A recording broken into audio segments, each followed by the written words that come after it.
नमस्कार, ज़ेहलचल news channel में आपका स्वागत है। गुजरात के गिर सोमनाथ जिले में पिछले 24 घंटों के दौरान हुई रिकॉर्ड तोड़ मूसलाधार बारिश ने भारी तबाही मचाई है, जहां कुछ इलाकों में 21 इंच तक पानी बरस गया। इस अभूतपूर्व डाउनपोर के कारण पूरे जिले में बाढ़ जैसे हालात पैदा हो गए हैं, जिससे निचले इलाके, सड़कें और रिहायशी बस्तियां पूरी तरह जलमग्न हो चुकी हैं। स्थानीय नदियां और नाले उफान पर हैं, जिसके चलते कई गांवों का संपर्क मुख्य मार्गों से पूरी तरह कट गया है और सामान्य जनजीवन पूरी तरह ठप हो गया है। राष्ट्रीय आपदा अनुक्रिया बल और स्थानीय प्रशासन की टीमें बाढ़ प्रभावित क्षेत्रों में फंसे लोगों को सुरक्षित स्थानों पर पहुंचाने के लिए लगातार राहत और बचाव कार्य में जुटी हुई है। यूनिवर्सिटी ऑफ मिनेसोटा के वैज्ञानिकों ने बायोलॉजिकल इंजीनियरिंग के क्षेत्र में एक ऐतिहासिक युगांतकारी सफलता हासिल करते हुए पूरी तरह से गैर जीवित रासायनिक घटकों नॉन लिविंग केमिकल कंपोनेंट्स की मदद से दुनिया की पहली सिंथेटिक कोशिका स्पट सेल का निर्माण किया है।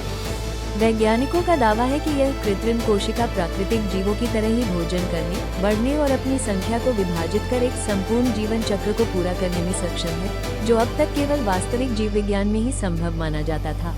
हालांकि ये स्पट सेल अभी पूरी तरह से जीवित नहीं है, क्योंकि यह स्वतंत्र रूप से काम नहीं कर सकती और इसके जीवित रहने के लिए प्रयोगशाला में लगातार भोजन और राइबोसोम की आपूर्ति की आवश्यकता होती है। शोधकर्ताओं का मानना है कि जीवन के बुनियादी कार्यों को रासायनिक रूप से दोहराने वाली यह अनूठी खोज भविष्य में पर्यावरण अनुकूल कम कार्बन वाली फैक्ट्रियों, नई दवाओं के निर्माण और उन्नत जैविक सामग्रियों के विकास के लिए एक महत्वपूर्ण बिल्डिंग ब्लॉक साबित होगी।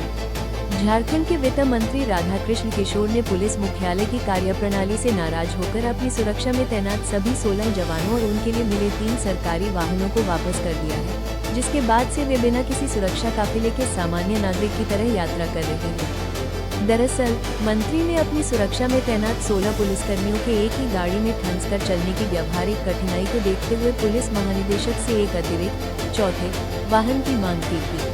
हालांकि पुलिस विभाग ने उन्हें अतिरिक्त गाड़ी देने के बजाय उनके काफिले में मौजूद 3 गाड़ियों में से भी एक गाड़ी वापस करने का नोटिस थमा दिया, जिसे मंत्री ने अपना अपमान माना और पूरी सुरक्षा ही लौटा दी। इस कदम के बाद वित्त मंत्री रांची के खेलगांव में आयोजित एक कार्यक्रम सहित कई सार्वजनिक व्यस्तताओं में बिना किसी सुरक्षा और बिना एस्कॉर्ट गाड़ी के अकेले पहुंच रहे हैं, जिसकी राजनीतिक और प्रशासनिक हलकों में काफी चर्चा हो रही है।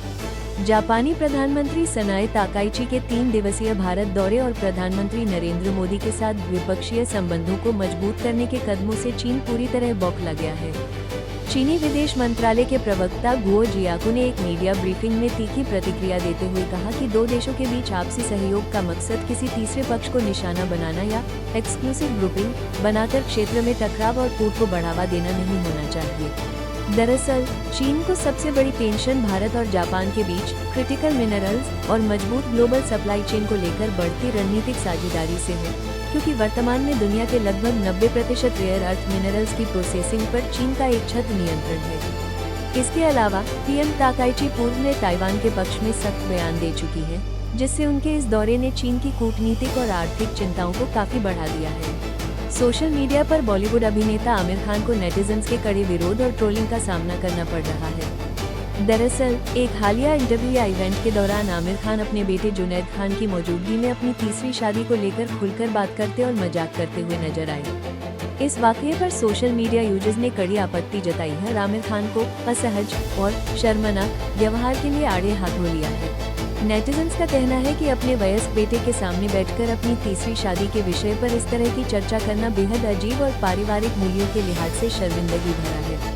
सोशल मीडिया पर लोग कमेंट्स कर लिख रहे हैं कि कम से कम अपने बच्चों की उम्र और उनकी मौजूदगी का लिहाज रखते हुए ऐसी बातों से बचना चाहिए था। पूरी खबर पढ़ें ज़ेहलचल पर लाइक, शेयर और फॉलो करें। जय हिंद।